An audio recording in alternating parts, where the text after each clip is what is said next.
Hello, dear family. Thank you for watching us. Thank you for being in a prayer for Ukraine.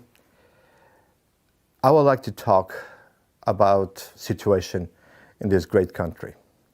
We have been receiving a lot of SMS since like a week ago.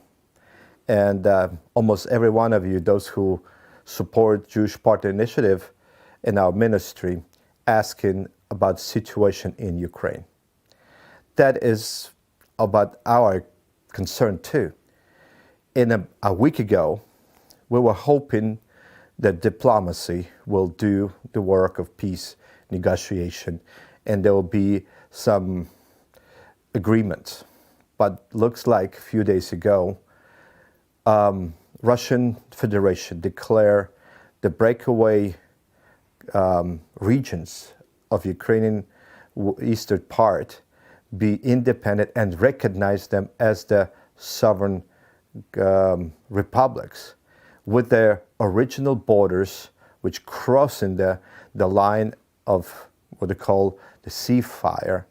And that means that all the agreements of Minsk I and other is been canceled.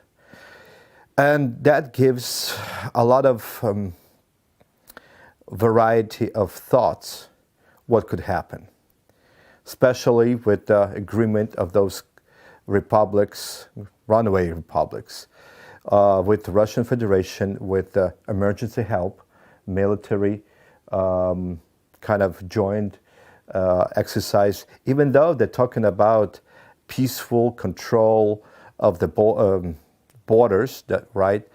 But yet we've seen from yesterday our military being attacked by missiles and non-stop being bombarded by Russian missiles on the other side.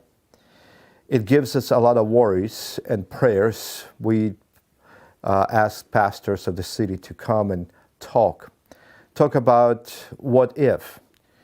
Even though we're praying, fasting, we're pleading to the heaven to save us, to help us, to keep our enemy away. And yet, we need to think about the people who are in our cities. It's not talking about only Odessa.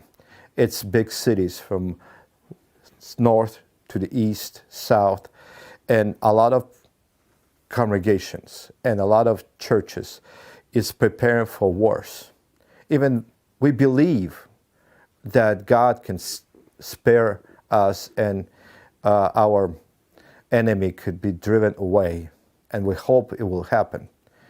But one of the biggest city on the east southern part of Ukraine that the Russian troops are really targeting, it's Mariupol, which is on the Azov Sea and gives access to the Crimea. If that city will be seized and attacked or taken over, it's the red light for many congregation churches and pastors to do evacuation act for those people who need evacuation to some of the parts of other countries. As of today, we know Romania is open for almost 500,000 refugees. Poland is open to receive refugees.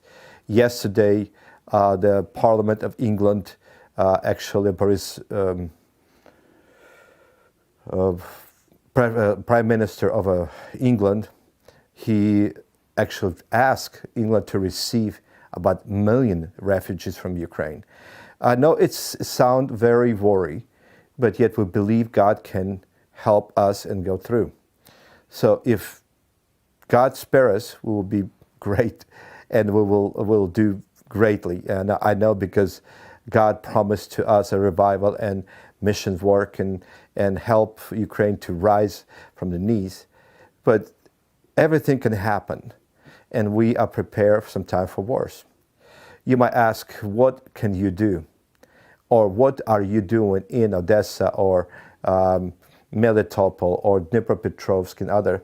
We talked with the pastors, and what already happening, some of the churches who is very close to the war zone, it's already moving their equipments, people, some of the church belongings to the western side of Ukraine. I think they're doing wise thing. For us in Odessa, we decided to do several things. First, in a case of emergency or in a case of things happening, we know that not everyone could be leaving the city, and many of them will stay. We will try to help others and preach the gospel, of course.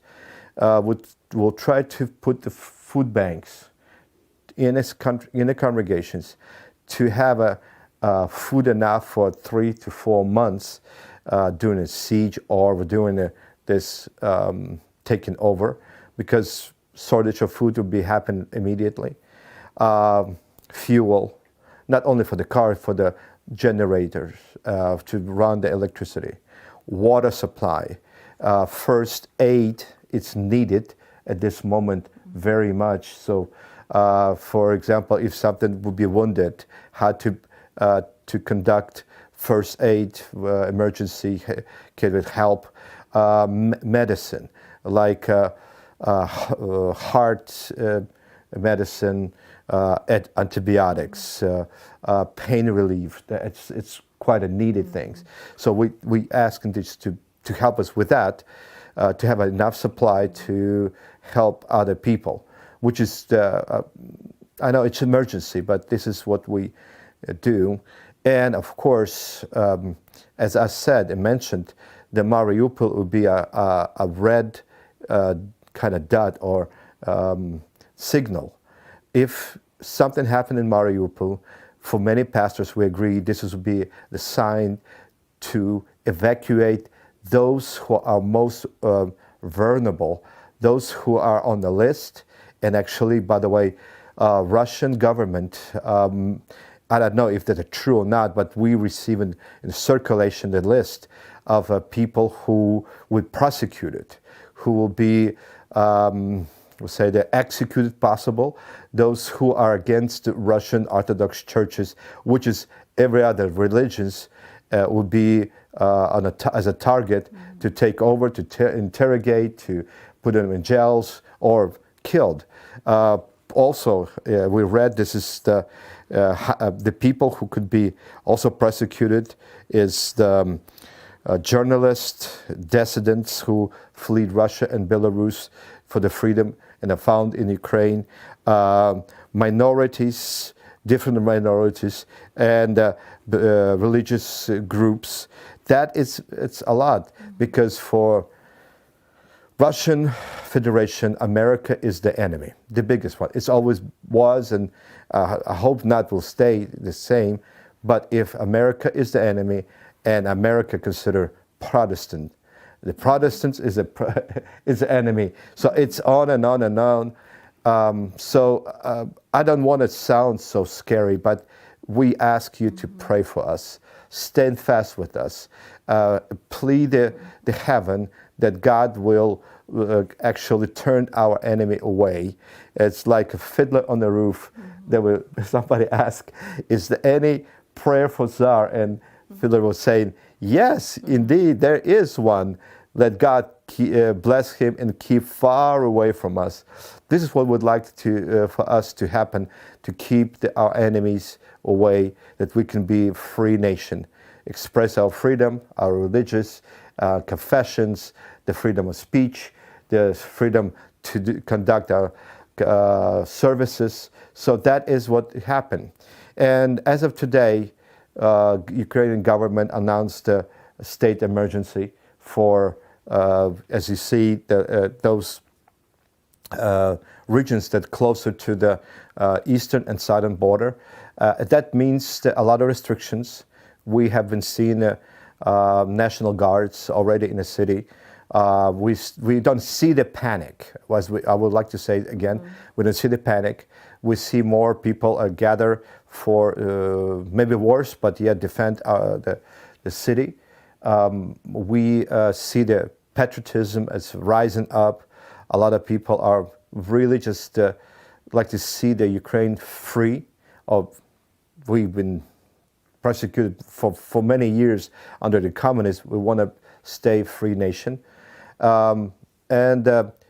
We just see that people are really concerned and looking forward to work together, and even the different denominations, different government branches. That is what is happening right now. So if you might ask what you will do if things happening in Ukraine, of course, we'll be the first targets because we are Americans who live abroad, and that will be dangerous places. We believe that God will give us a wisdom and stay with our people as longer we can. And as I said, Mariupol will be the cross point of decisions. And we will ask you to pray for us, to be with us, and please support Jewish Partner Initiative with this task, because as I said, we already working to relocate some families, different parts. There's family who wants to immigrate to Israel, to Europe, somehow to kind of take them over. And we have one family who are on the other side of Ukrainian border with that runaway occupied republic region.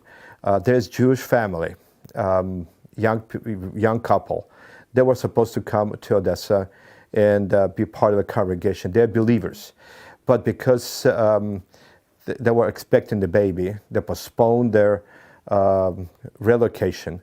And now the baby is 2 months old. We helped them to go through some COVID and things like that.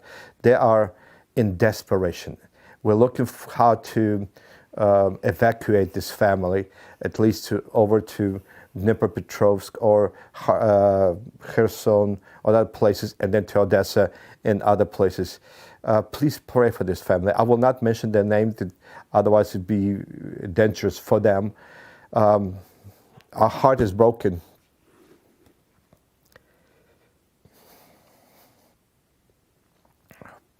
We need your prayer like never before. Please pray for us. Pray for Jewish people, pray for Ukrainians, Belarusians, those who seek the freedom and express their faith in Jesus as Messiah. Please stay with us.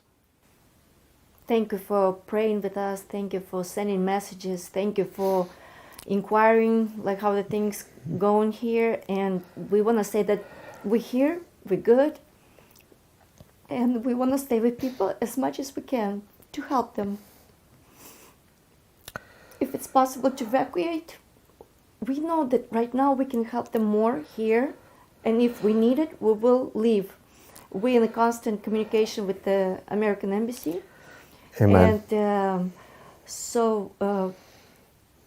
everything's prepared, so our life not in danger, but we want to stay with Ukrainian people and help as much as we can. Again, thank you so much, our friends.